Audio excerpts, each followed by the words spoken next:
प्रिय विद्यार्थियों, जैसा कि आप सभी को इस बात कोई जानकारी है कि हमने 20 अप्रैल को इस्माइल कंप्यूटर क्लासेस के माध्यम से ऑनलाइन पाठ्यक्रम कंप्यूटर का पढ़ाने की डेमो का एक वीडियो लॉन्च कर दिया और आज पहली क्लास समझ लीजिए तो वो केवल एक डेमो था जिसमें हमने केवल बताया डिस्क्रिप्शन के अंदर के हम कौन कौन से टॉपिक आपको पढ़ाएंगे। अब जब हम बात कर रहे हैं आज के, मैं सीधा टॉपिक पर आना पसंद करूंगा। हमारी क्लासेज है इस्माइल कंप्यूटर क्लासेज, जिसके माध्यम से आपको कंप्यूटर का संपूर्ण पाठ्यक्रम करवाया जाएगा। सबसे पहले हम बात कर रहे थे कि हमारा जो कंप्यूटर का पाठ्यक्रम रहेगा उसका आपको 8 बजे प्रतिदिन एक वीडियो आपको मिलेगा और जैसे ही हमारे सब्सक्राइबर 1000 से क्रॉस होते हैं तभी YouTube हमें अलाउ करेगा इसके लिए कि हम लाइव क्लास चला सके।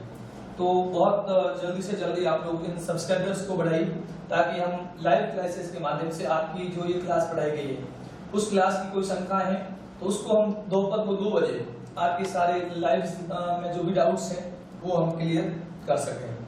जो हमारी कंप्यूटर शब्द है जो कंप्यूट शब्द से बना है, पहली बात कंप्यूटर शब्द किस शब्द से बना है? कंप्यूटर शब्द से। इस कंप्यूट का अर्थ होता है गणना करना।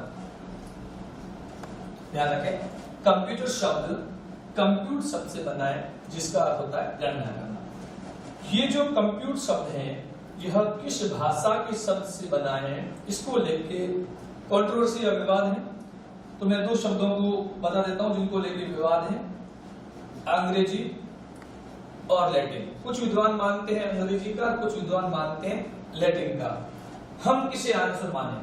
यदि विकल्प में अंग्रेजी है तब अंग्रेजी को प्रेफर करें, दूसरे किसी विकल्प के सही होने की कोई गुंजाइश नहीं। अंग्रेजी विकल्प में न होने पे लैटिन भी सही माना जाएगा। तो कंप्यूटर शब्द जो कि कंप्यूट शब्द से बना है जिसका अर्थ होता है गणना करना, ये कंप्यूट शब्द अंग्रेजी भाषा का शब्द है। यदि अंग्रेजी भाषा विकल्प में नहीं है तो आप लैटिन को भी सही मानें। इसके बाद हम बात करते हैं कंप्यूटर की परिभाषा को लेके, अर्थ को लेके। कंप्यूटर एक ऑटोमेटिक इलेक्ट्रॉनिक डिवाइस है। कंप्यूटर एक ऑटोमेटिक इलेक्ट्रॉनिक डिवाइस है। यहाँ ऑटोमेटिक शब्द का विद्यार्थियों क्या अर्थ है उसको समझने का प्रयास करना। ऑटोमेटिक के लिए जो हिंदी में शब्द आता है, हमारी हिंदी भाषा में शब्द आता है स्वचालित, अर्थात स्वयं चलना। कंप्यूटर स्वयं नहीं चल सकता कि जैसे मैं कंप्यूटर को याद दूं, कंप्यूटर अपने आप वहां चला जाए, यहाँ ये अर्थ नहीं लिया गया।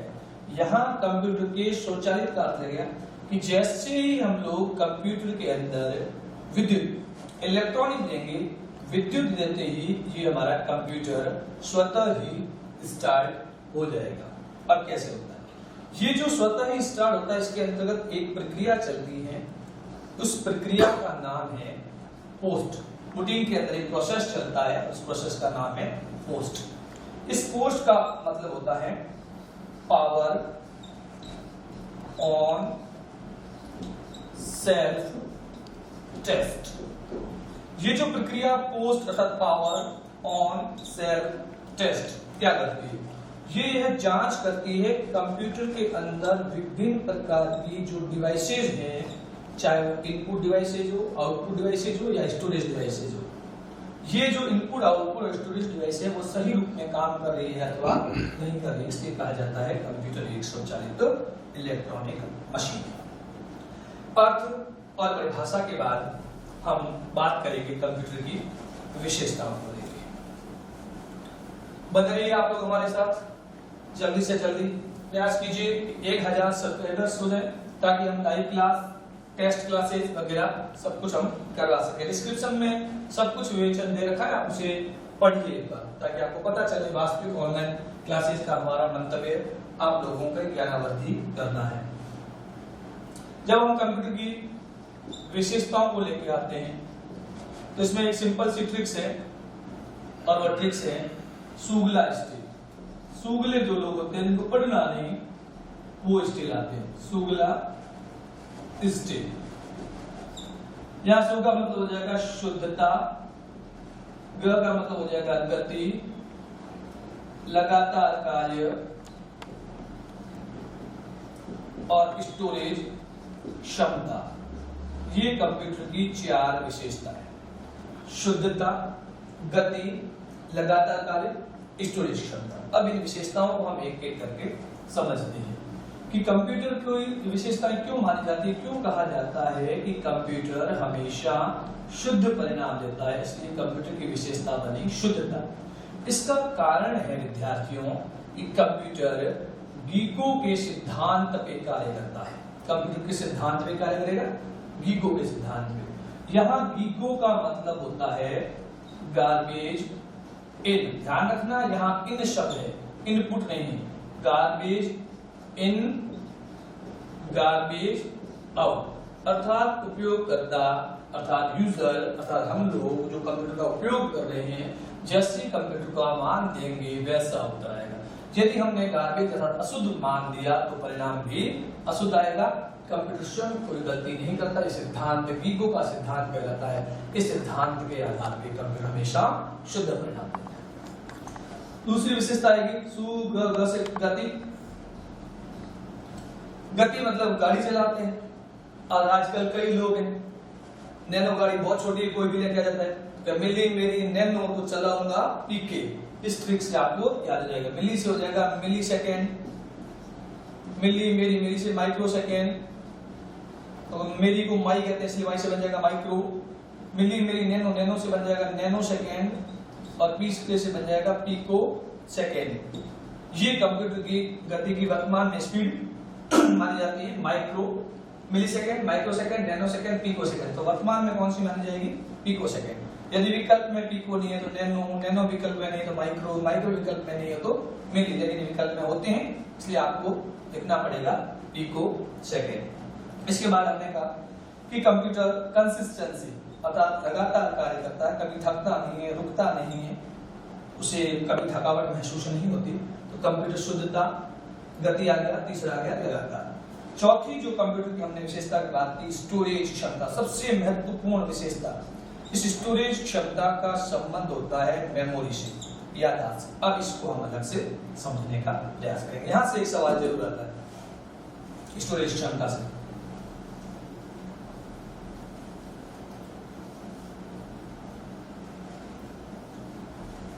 ध्यान रखना विद्यार्थियों, इस चैनल को अधिक से अधिक सब्सक्राइब करें ताकि हम लोग और ज्यादा अच्छे से अच्छे वीडियोस आपके लिए बना सकें।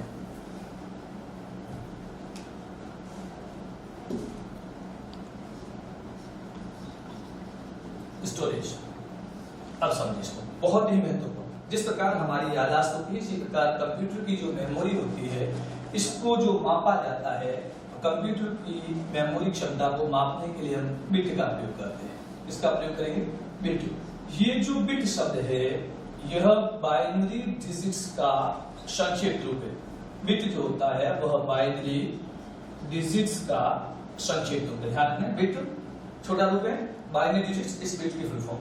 ये बिट या जो बाइनरी डिजिट्स होते हैं वो या तो होता है 0 या होता है 1। 0 का मतलब होता है अनुपस्थित, 1 का मतलब होता है उपस्थित। 0 का मतलब होता है ऑफ, 1 का मतलब होता है ऑन। बिट के बाद अगली जिस इकाई की हम बात करेंगे वह इकाई रहेगी निबल। बिट के बाद जो अगली इकाई रहती है वो रहती है निबल। निबल के बाद अगली जो इकाई आएगी वो आएगी बाइट। फिलहाल आप इन 3 इकाइयों को समझें, आगे की हम चर्चा करेंगे। बिट, निबल और बाइट। सबसे छोटी बिट, तो बिट के अंदर 3 अक्षर, बाइट के अंदर 4 अक्षर। हिंदी में देखेंगे तो बिट में 2 और बाइट में 3 अक्षर। तो बिट छोटा हो जाएगा तो बाइट बड़ा हो जाएगा। 3 छोटा होता है, 4 बड़ा होता है। इसी प्रकार हिंदी में बिट 2 अक्षर छोटा, हिंदी में बाइट 3 तो 3 बड़ा। तो बिट, निबल और बाइट। जब कभी भी 4 बिट मिलते हैं, इस साइड आपको हमेशा 1 लगाना है तो 1 निबल बनेगा।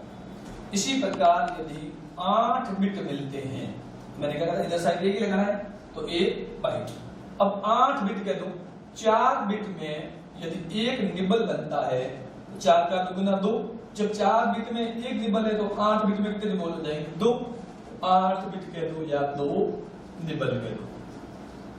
इसके बाद ध्यान रखें, आपको सिर्फ ट्रिक्स बता देता है। हमारे राष्ट्रपिता कहे जाते हैं करमचंद मोहनचंद गांधी। तो करमचंद मोहनचंद गांधी, उनके हाथ में हमेशा लकड़ी होती थी और लकड़ी को जो पकड़ के चलते थे तो ये पोजीशन आएगी। इस पोजीशन से जो अक्षर बनता है वो अक्षर कहलाता है। देखिए इस पोजीशन में अक्षर कौन सा आएगा? टी आएगा। तो करमचंद मोहनचंद गांधी लकड़ी थी, लकड़ी लेके वो कहीं ना कहीं एप्लीकेशन देते थे। एप्लीकेशन देने के लिए उनको क्या चाहिए होता था? पेज। और वो पेज क्यों देते थे उसके समझते हैं। देखिए करमचंद मोहनचंद गांधी लकड़ी लेके एक पेज, क्यों मतलब वाई क्यों दिया? क्योंकि बीजी थे वो, क्योंकि वह भारत में ब्रिटिश गवर्नमेंट को हटाना चाहते थे। करमचंद मोहनचंद गांधी लकड़ी लेके उन्होंने पेज दिया, क्यों दिया? क्योंकि भारत में ब्रिटिश गवर्नमेंट को हटाना चाहते थे। अब देखिए आगे समझिए। अब मैंने कहा कि सारी चर्चा यहाँ होगी किस साइड पे? एक ही लिखना है। तो आप पहले से लिख दो 1 kilobyte, 1 megabyte, 1 gigabyte, 1 terabyte, 1 petabyte, 1 exabyte, 1 जोटाबाइट, 1 जूटाबाइट, 1 घंटाबाइट और 1 जियोबाइट। अब समझें, जब हम यहाँ बात करेंगे किलोबाइट तो यहाँ चाहे 1000 लिखें, 1024 लिखें, एक ही बात है। पीछे शब्द क्या है? ये किलोबाइट है, इसके जस्ट पीछे बाइट है, तो यहाँ आप लिखते हैं बाइट। अब ध्यान रखें कि आपको 1 मेगाबाइट चाहिए, तो यहाँ तो मैंने कहा था कि आपको 1000 या 1024, जस्ट पीछे वाला शब्द क्या है? किलोबाइट। इसी प्रकार ये फिक्स कर दें कि 1000 1024 आना ही आना है। यहाँ पर भी देख लीजिए 1000 1024 आना ही आना है, यहाँ पर भी 1000 1024 सभी में आना है। अब ध्यान ये रखना है कि अपने को चाहिए क्या जी? इससे पहले क्या है? एम का मतलब मेगाबाइट, गीगाबाइट, टेराबाइट, पेंटाबाइट, एक्साबाइट, जोटाबाइट, जोटाबाइट, प्रोटोबाइट और जियोबाइट। सबसे बड़ी इकाई कौन सी हो जाएगी? जियोबाइट। अब देखें कि भाई मुझे चाहिए गीगाबाइट, पहले शब्द क्या है? मेगाबाइट, तो यहाँ लिख दो मेगाबाइट। अब मुझे क्या चाहिए? टेराबाइट, पहले शब्द क्या है? गीगाबाइट, तो यहाँ लिख दो गीगाबाइट। मुझे क्या चाहिए? पेटाबाइट, इससे पहले शब्द क्या है? टेराबाइट, तो यहाँ क्या लिख दो? टेराबाइट। बस इसी क्रम से आपको आगे चलना है। ये जो क्षमता होती है कंप्यूटर की स्टोरेज क्षमता कहलाती है। अब आगे की बात हम चर्चा करते हैं। सबसे छोटी इकाई बिट और सबसे बड़ी इकाई अभी तक में जियोबाइट। ये जो कंप्यूटर की याददाश्त होती है, मापने की क्षमता होती है, यह होती है बिट में। और बिट के अंदर जो अंक होते हैं बाइनरी डिजिट के रूप में 0 और 1, दो ही अंक होते हैं, या तो 0 और या 1। हमारी जो संख्या प्रणाली है दशमलव संख्या प्रणाली, जिसमें अंक होते हैं 0 से 9, दशमलव संख्या प्रणाली, अंक भी कितने? 10। इसी प्रकार बाइनरी को द्विधारी बोलते हैं, अंक कितने होंगे? 2। कौन से अंक? 0 और 1। दशमलव संख्या प्रणाली का आधार क्या है? 10। इसी प्रकार द्विधारी संख्या का आधार क्या हो गया? 2। दशमलव संख्या प्रणाली और ये हो जाएगी द्विधारी या बाइनरी। दशमलव संख्या प्रणाली में 10 अंक होंगे, कौन से? 0 से 9, शुरुआत 0 से करेंगे। तो द्विधारी संख्या प्रणाली में 2 ही अंक होते हैं, शुरुआत जब 0 से करें तो अंक कौन से होंगे? 0 और 1। ये भाषा जो कहलाती है, इस भाषा को हम बाइनरी लैंग्वेज या फिर हिंदी में द्विधारी पद्धति या फिर मशीनरी भाषा के नाम से भी जानते हैं। बाइनरी कह दो, द्विधारी कह दो, मशीनरी कह दो। Binary, machinery, low level language, ये सारे एक ही बात है। अब इस बाइनरी, द्विधारी और मशीनरी भाषा को कंप्यूटर समझता है। उपयोग करता था हम लोग कुछ स्तरीय भाषा को समझते हैं। जब प्रोग्रामिंग भाषा को कंसेप्ट में आएंगे तब हम समझेंगे लो लेवल भाषा क्या होती है, मिडिल लेवल लैंग्वेज क्या होती है, हाई लेवल लैंग्वेज क्या होती है। फिलहाल हम छोटा सा एकदम हो जाए। जब मैं बात करता हूँ बाइनरी संख्या पद्धति या द्विधारी संख्या पद्धति की और दशमलव संख्या पद्धति का कोई अंक ले लेता हूँ, माना कि मैंने एक अंक ले लिया 42, मैंने एक अंक ले लिया 42। अब मुझे इस 42 को द्विधारी संख्या प्रणाली में विद्यार्थियों को बदलना है। कैसे बदलेंगे? आप एक बॉक्स बना लीजिए। बहुत ही सिंपल तरीका बता रहा हूं, एक सिंपल ट्रिक्स।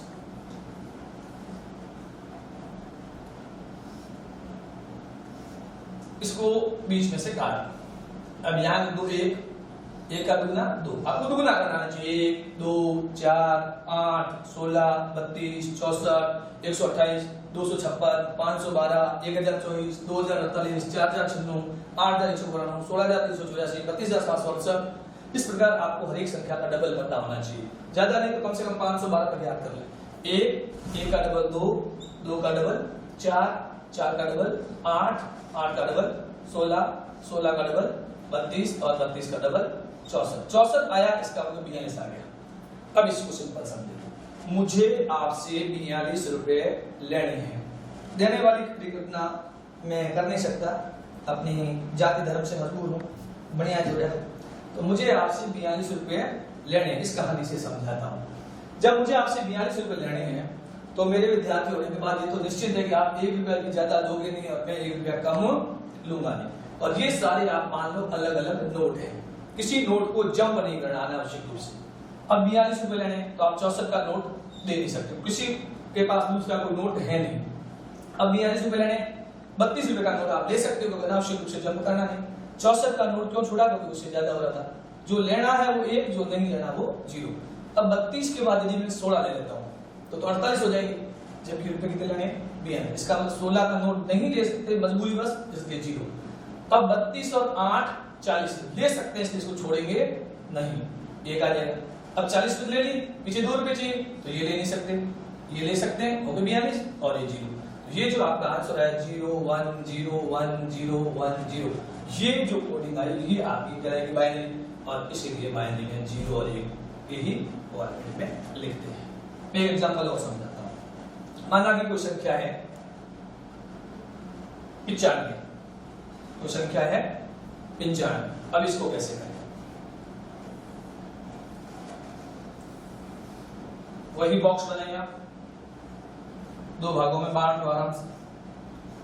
1 दुगने का 2 4 8 16 32 64 और 128। 128 आते इतना काम हो गया।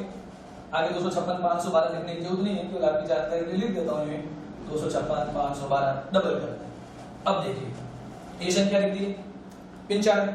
अब 95 चाहिए तो ये आ नहीं सकता, ये आ नहीं सकता, ये आ नहीं सकता, लिखने भी नहीं है आपको, यहीं तक लिखना है 128। अब देखिए 64 रुपए ले सकता हूँ, 64 और 32 हो जाते हैं 96। 64 और 32 कितने होते हैं 96, जबकि अपने कितने चाहिए 95। 1 रुपया भी ज्यादा नहीं दोगे तो इसको छोड़ देंगे। 64 में से 16 जोड़ोगे 80, 80 में से 8 जोड़े 88, 88 में से 4 जोड़े 92, 92 में से 2 जोड़े 94, 94 में से 1 जोड़ा 95। बस हो गया, सिंपल। ये हमारा क्वेश्चन। अगर कोई संख्या माना इसी में से मैं दे देता हूं कि माना कि 7 है, कितनी संख्या है 7। अब 7 को कैसे करेंगे, आपके पास क्या पड़ा 8 पड़ा, तो सोचने की जरूरत है उसके पीछे वाले अंकों का योग हमेशा 7 होगा। इनमें से कोई संख्या आ जाती है और वो संख्या इससे 1 कम होती है, कि जैसे मानना कि 128 और आपसे 127 का पूछा है, तो पीछे जितना भी अंक है वो 0 लगा। जैसे आपसे पूछ लिया मानना कि 255, आपके पास इसका अगला हमारे टेबल में है 256, पीछे के साथ का योग 255। जैसे मानना कि 8 है तो पीछे का योग देख लो 4, 4 और 2 6, 6 और 1 7, देख लो ये 2 है, पीछे देख लो 1, जस्ट 1 कम होगा। ये 4 है, 4 से कम कितना 3, दोनों को जोड़ लो 2 और 1 3। जैसे ये 16 है तो 16 है तो जस्ट पीछे कितने होंगे 15, 8 4 12 2 14 और 1 15। पॉइंटों की संख्या का भी कोई भी मान आता है तो भी आप इसी रूप से कर सकते हो, जोड़ बाकी गुणा भाग कुछ भी आ जाए, इसी टेबल से सब कुछ आपके संभव है, जो हम आगे की क्लास में जब बाइनरी डिजिट्स का टॉपिक आएंगे तब हम इस पे चर्चा करेंगे। चाहे ऑक्टल में बदलना हो, चाहे बाइनरी में बदलना हो, चाहे डेसिमल से बाइनरी में वापस आना हो, सब कुछ इसी बॉक्स में। इस बॉक्स के अलावा मैं एक भी नया बॉक्स नहीं बनाऊंगा, और ये कि ये शब्द होंगे, ये कि ये ट्रिक होगी, सारा खेल ट्रिक्स और फंडों का है।